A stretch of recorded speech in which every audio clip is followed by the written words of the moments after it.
আজকের গল্প হলো শুভদৃষ্টি। গল্পটি রচনা করেছেন রবীন্দ্রনাথ ঠাকুর। কান্তিচন্দ্রের বয়স অল্প, তথাপি স্ত্রী বিয়োগের পর দ্বিতীয় স্ত্রীর অনুসন্ধানে ক্ষান্ত থাকিয়া পশু পক্ষী শিকারেই মনোনিবেশ করিয়াছেন। দীর্ঘ ক্লেশ, কঠিন লঘু শরীর, তীক্ষ্ণ দৃষ্টি, অব্যর্থ লক্ষ্য, সাজসজ্জায় পশ্চিম দেশের মতো, সঙ্গে সঙ্গে কুস্তিগির হীরা সিং ছক্করলাল এবং গান বাজিয়ে খাঁ সাহেব, মিয়া সাহেব অনেক ফিরিয়া থাকে। অকর্মণ্য অনুচর পরিচরের অভাব নাই। দুই চারিজন শিকারী বন্ধু বান্ধব লইয়া অঘ্রাণের মাঝামাঝি কান্তিচন্দ্র নই দিঘির বিলের ধারে শিকার করিতে গিয়াছেন।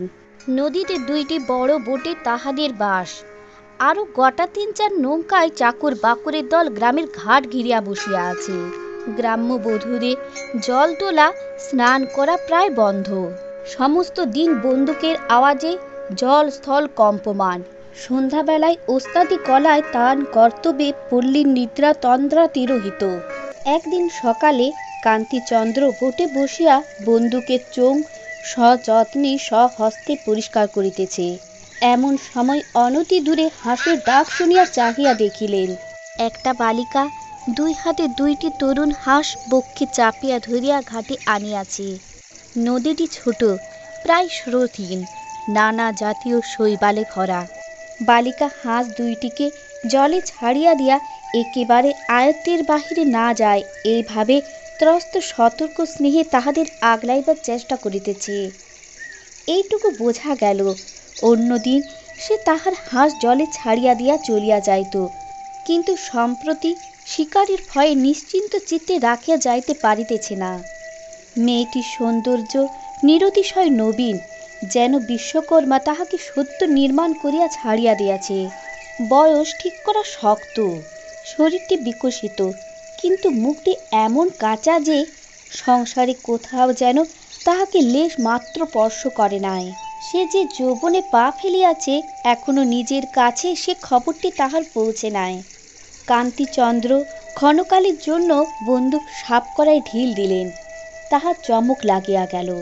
এমন জায়গায় এমন মুখ দেখবেন বলিয়া কখনো আশা করে নাই। অথচ রাজার অন্তঃপুরের চেয়ে এই জায়গাতেই এই মুখখানি মানাইয়াছিল। সোনার ফুলদানির চেয়ে গাছের ফুলকে সাজে। সেদিন শরতের শিশিরে এবং প্রভাতের রৌদ্রে নদী তীরের বিকশিত কাশবনটি ঝলমল করিতেছিল। তাহারই মধ্যে সেই স্মরণ নবীন মুখখানি কান্তিচন্দ্রের মুগ্ধ চক্ষে আশ্বিনের আসন্ন আগমনের একটি আনন্দ ছবি আঁকাইয়া দিল। মন্দাকিনী তীরে তরুণ পার্বতী কখনো কখনো এমন হংস শিশু বক্ষে লইয়া আসিতেন, কালিদাস সে কথা লিখিতে ভুলিয়াছেন। এমন সময় হঠাৎ মেয়েটি ভীতস্ত্রত হইয়া কাঁদো কাঁদো মুখে তাড়াতাড়ি হাঁস দুটিকে বুকে তুলিয়া লইয়া অব্যক্ত আর্তস্বরে ঘাট ত্যাগ করিয়া চলিল। কান্তিচন্দ্র কারণ সন্ধানে বাহিরে আসিয়া দেখিলেন, তাহার একটি রসিক পারিষদ কৌতুক করিয়া বালিকাকে ভয় দেখাইবার জন্য হাঁসের দিকে ফাঁকা বন্দুক লক্ষ্য করিতেছে। কান্তিচন্দ্র পশ্চাৎ হইতে বন্দুক গাড়িয়া লইয়া হঠাৎ তাহার গালে সশব্দে প্রকাণ্ড একটা চপেটাঘাত করিলেন। অকস্মাৎ রসভঙ্গ হইয়া লোকটি সেইখানে ধপ করিয়া বসিয়া পড়িল। কান্তি পুনরায় কামরায় আসিয়া বন্দুক সাপ করিতে লাগিলেন। সেই দিন বেলা প্রহর তিনেকের সময় গ্রামপথের ঘন ছায়ার মধ্য দিয়া শিকারীর দল শস্যক্ষেতের দিকে চলিয়াছিল। তাহাদের মধ্যে একজন বন্দুকের আওয়াজ করিয়া দিল। কিছু দূরে বাঁশঝাড়ের উপর হইতে কি একটা পাখি আহত হইয়া ঘুরিতে ঘুরিতে ভেতরের দিকে পড়িয়া গেল। কৌতূহলী কান্তিচন্দ্র পাখি সন্ধানে ঝোপঝাড় ভেদ করিয়া ভেতরে গিয়া দেখিলেন একটি সচ্ছল গৃহস্থ ঘর, প্রাঙ্গণে সারি সারি ধানের গোলা। পরিচ্ছন্ন বৃহৎ গোয়াল ঘরের কুলতলায় বসিয়া সকাল বেলাকার সেই মেয়েটি একটি আহত ঘুঘু বুকের কাছে তুলিয়া উচ্ছ্বসিত হইয়া কাঁদিতেছে এবং গামলার জলে অঞ্চল ভিজাইয়া পাখির চঞ্চুপুটের মধ্যে জল নিগড়াইয়া দিতেছে।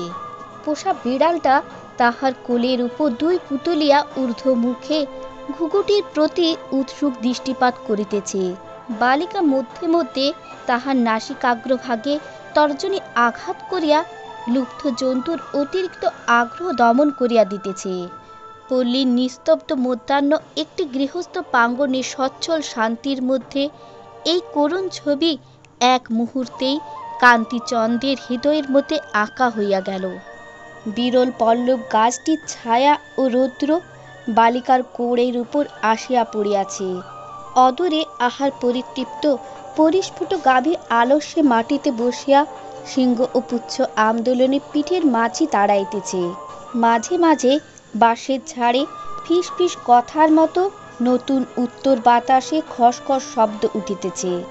সেদিন প্রভাতে নদীর তীরে বনের মধ্যে যাহাকে বনশ্রীর মতো দেখিতে হইয়াছিল, আজ মধ্যাহ্নে নিস্তব্ধ গোষ্ঠ প্রাঙ্গণ ছায়ায় তাহাকে স্নেহ বিগলিত গৃহলক্ষ্মীটির মতো দেখিতে হইল। কান্তিচন্দ্র বন্দুক হস্তে হঠাৎ এই ব্যথিত বালিকার সম্মুখে আসিয়া অত্যন্ত কুণ্ঠিত হইয়া পড়িলেন। মনে হইল যেন বমাল শুদ্ধ চোর ধরা পড়িলাম। পাখিটি যে আমার গুলিতে আহত হয় নাই, কোনো প্রকারে এক কৈফিয়তটুকু দিতে ইচ্ছা হইল। কেমন করিয়া কথাটা পারিবেন ভাবিতেছেন, এমন সময়ে কুটির হইতে কে ডাকিল, সুধা। বালিকা যেন চমকিত হইয়া উঠিল, আবার ডাক পড়িল, সুধা। তখন সে তাড়াতাড়ি পাখিটি লইয়া কুঠির মুখে চলিয়া গেল। কান্তিচন্দ্র ভাবিলেন, নামটি উপযুক্ত বটে, সুধা। কান্তি তখন দলের লোকের হাতে বন্দুক রাখিয়া সদর পথ দিয়া সেই কুঠিরের দ্বারে আসিয়া উপস্থিত হইলেন। দেখিলেন একটি পৌঢ় বয়স্ক মুণ্ডিত মুখ শান্ত মূর্তি ব্রাহ্মণ দাওয়ায় বসিয়া হরি ভক্তি বিলাস পাঠ করিতেছেন। ভক্তি মণ্ডিত তাহার মুখের সুগভীর স্নিগ্ধ প্রশান্ত ভাবের সহিত কান্তিচন্দ্র সেই বালিকার দয়ার্দ্র মুখের সাদৃশ্য অনুভব করিলেন। কান্তি তাহাকে নমস্কার করিয়া কহিলেন, তৃষ্ণা পাইয়াছে ঠাকুর, এক ঘটি জল পাইতে পারি কি? ব্রাহ্মণ তাড়াতাড়ি তাহাকে অভ্যর্থনা করিয়া বসাইলেন এবং ভেতর হইতে পিতলের রেকারিতে কয়েকটি বাতাসা ও কাঁসার ঘটিতে জল লইয়া স্বহস্তে অতিথির সম্মুখে রাখিলেন। কান্তি জল খাইলে পর ব্রাহ্মণ তাহার পরিচয় লইলেন। কান্তি পরিচয় দিয়া কহিলেন, ঠাকুর, আপনার যদি কোনো উপকার করিতে পারি তো কৃতার্থ হই। নবীন বাড়ুজ্যে কহিলেন, বাবা, আমার আর কি উপকার করিবে? তবে সুধা বলিয়া আমার একটি কন্যা আছে, তাহার বয়স হইতে চলিল। তাহাকে একটি সৎ পাত্রে দান করিতে পারিলেই সংসারের ঋণ হইতে মুক্তিলাভ করি। কাছে কোথাও ভালো ছেলে দেখি না, দূরে সন্ধান করবার মতো সামর্থ্যও নাই। ঘরে গোপীনাথের বিগ্রহ আছে, তাহাকে ফেলিয়া কোথাও যায় নাই।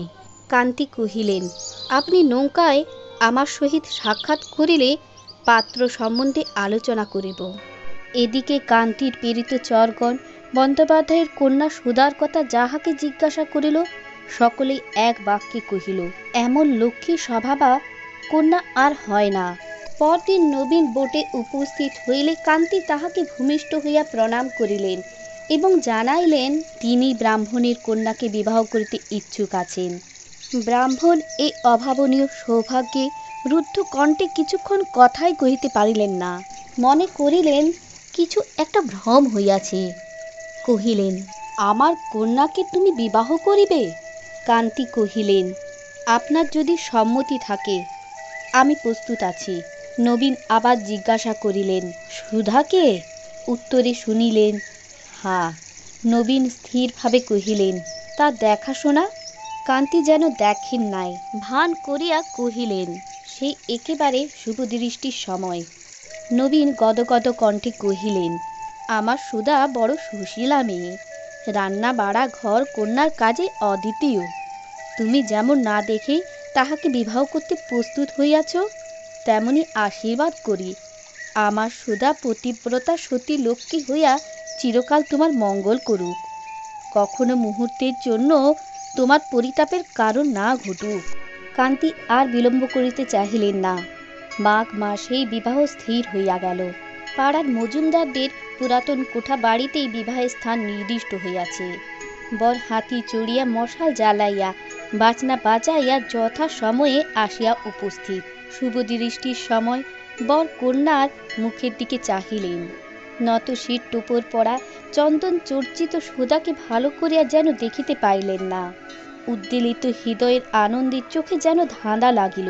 বাসর ঘরে পাড়া সরকারি ঠান দিদি যখন বরকে দিয়া জোর করিয়া মেয়ের ঘোমটা খুলিয়া দিলেন, তখন কান্তি হঠাৎ চমকিয়া উঠিলেন। এ তো সেই মেয়ে নয়। হঠাৎ বুকের কাজ হইতে একটা কালো ব্রজ্য উঠিয়া তাহার মস্তিষ্ককে যেন আঘাত করিল। মুহূর্তে বাসর ঘরের সমস্ত প্রদীপ যেন অন্ধকার হইয়া গেল, এবং সেই অন্ধকার প্লাবনে নববধূর মুখখানিকেও যেন কালিমালিপ্ত করিয়া দিল। কান্তিচন্দ্র দ্বিতীয়বার বিবাহ করিবেন না বলিয়া মনে মনে প্রতিজ্ঞা করিয়াছিলেন, সেই প্রতিজ্ঞাকে এমনই একটা অদ্ভুত পরিহাসে অদৃষ্ট তুড়ি দিয়া ভাঙিয়া দিল। কত ভালো ভালো বিবাহের প্রস্তাব অগ্রাহ্য করিয়াছেন, কত আত্মীয় বন্ধু বান্ধবদের সানুনয় অনুরোধ অবহেলা করিয়াছেন। উচ্চ কুটুম্বিতার আকর্ষণ, অর্থের প্রলোভন, রূপ খ্যাতির মোহ সমস্ত কাটাইয়া অবশেষে কোনো এক অজ্ঞাত পল্লী গ্রামে বিলের ধারে এক অজ্ঞাত দরিদ্রের ঘরে এত বড় বিড়ম্বনা! লোকের কাছে মুখ দেখাইবেন কি করিয়া? শ্বশুরের উপরে প্রথমটা রাগ হইল। প্রতারক এক মেয়ে দেখাইয়া আরেক মেয়ের সহিত আমার বিবাহ দিল। কিন্তু ভাবিয়া দেখিলেন, নবীন তো তাহাকে বিবাহের পূর্বে কন্যা দেখাইতে চান নাই এমন নয়, তিনি নিজেই দেখিতে অসমর্থ হইয়াছিলেন। বুদ্ধির দোষে যে এত বড় ঠকাটা ঠকিয়াছেন, সে লজ্জার কথাটা কাহারও কাছে প্রকাশ না করাই শ্রেয় বিবেচনা করিলেন। ঔষধ যেন গিলিলেন, কিন্তু মুখের তারটা বিগড়াইয়া গেল। বাসর ঘরের ঠাট্টা আমোদ কিছুই তাহার কাছে রুচিল না। নিজের এবং সর্বসাধারণের প্রতি রাগে তাহার সর্বাঙ্গ জ্বলিতে লাগিল। এমন সময় হঠাৎ তাহার পার্শ্ববর্তিনী বধূ অব্যক্ত ভীতস্বরে চমকিয়া উঠিল। সহসা তাহার কোলের কাছ দিয়া একটা খরগোশের বাচ্চা ছুটিয়া গেল। পরক্ষণে সেই দিনকার সেই মেয়েটি শশক শিশুর অনুসরণ পূর্বক তাহাকে ধরিয়া গালের কাছে রাখিয়া একান্ত স্নেহে আদর করিতে লাগিল। ওই রে, পাগলি আসিয়াছে বলিয়া সকলে তাহাকে চলিয়া যাইতে ইঙ্গিত করিল। সে ভ্রূক্ষেপ মাত্র না করিয়া ঠিক বরকন্যার সম্মুখে বসিয়া শিশুর মতো কৌতূহলে কি হইতেছে দেখিতে লাগিল। বাড়ির কোনো দাসী তাহার হাত ধরিয়া টানিয়া লইবার চেষ্টা করিলে বর ব্যস্ত হইয়া কহিলেন, আহা থাক না, বসুক। মেয়েটিকে জিজ্ঞাসা করিলেন, তোমার নাম কি? সে উত্তর না দিয়া দুলিতে লাগিল। ঘর শুদ্ধ রমণী হাসিয়া উঠিল। কান্তি আবার জিজ্ঞাসা করিলেন, তোমার হাঁস দুটি কত বড় হইল? অসংকোচে মেয়েটি নীরবে তাহার মুখের দিকে চাহিয়া দেখিতে লাগিল। হতবুদ্ধি কান্তি সাহসপূর্বক আবার জিজ্ঞাসা করিলেন, তোমার সেই ঘুঘু আরাম হইয়াছে তো? কোনো ফল পাইলেন না। মেয়েরা এমনভাবে হাসিতে লাগিল যেন বর ভারী ঠকিয়াছেন। অবশেষে প্রশ্ন করিয়া খবর পাইলেন, মেয়েটি কালা এবং বোবা, পাড়া যত পশুপক্ষীর প্রিয় সঙ্গিনী। সেদিন সে যে সুধা ডাক শুনিয়া উঠিয়া ঘরে গিয়াছিল, সে তাহার অনুমান মাত্র, তাহার আর কোনো কারণ ছিল না। কান্তি তখন মনে মনে চমকিয়া উঠিলেন। যাহা হইতে বঞ্চিত হইয়া পৃথিবীতে তাহার কোনো সুখ ছিল না, শুভ দ্বৈতক্রমে তাহার নিকট হইতে পরিত্রাণ পাইয়া নিজেকে ধন্য জ্ঞান করিলেন। মনে করিলেন, যদি এই মেয়েটির বাপের কাছে যাইতাম এবং সে ব্যক্তি আমার প্রার্থনা অনুসারে কন্যাটিকে কোনো মতে আমার হাতে সমর্পণ করিয়া নিষ্কৃতি লাভের চেষ্টা করিত।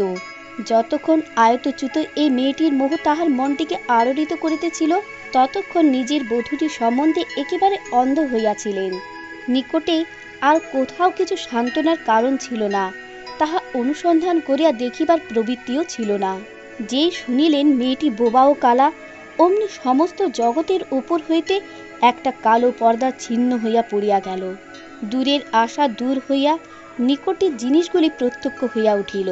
সুগভীর পরিত্রাণের নিঃশ্বাস ফেলিয়া কান্তি লজ্জাবনত বধূর মুখের দিকে কোনো এক সুযোগে চাহিয়া দেখিলেন। এতক্ষণে যথার্থ শুভদৃষ্টি হইল। চর্মচক্ষুর অন্তরালবর্তী মনোনেত্রের উপর হইতে সমস্ত বাধা খসিয়া পড়িল। হৃদয় হইতে এবং প্রদীপ হইতে সমস্ত আলোক বিচ্ছুরিত হইয়া একটি মাত্র কোমল সুকুমার মুখের উপরে প্রতিফলিত হইল। কান্তি দেখিলেন একটি স্নিগ্ধ শ্রী, একটি শান্ত লাবণ্যে মুখখানি মণ্ডিত। বুঝিলেন নবীনের আশীর্বাদ সার্থক হইবে।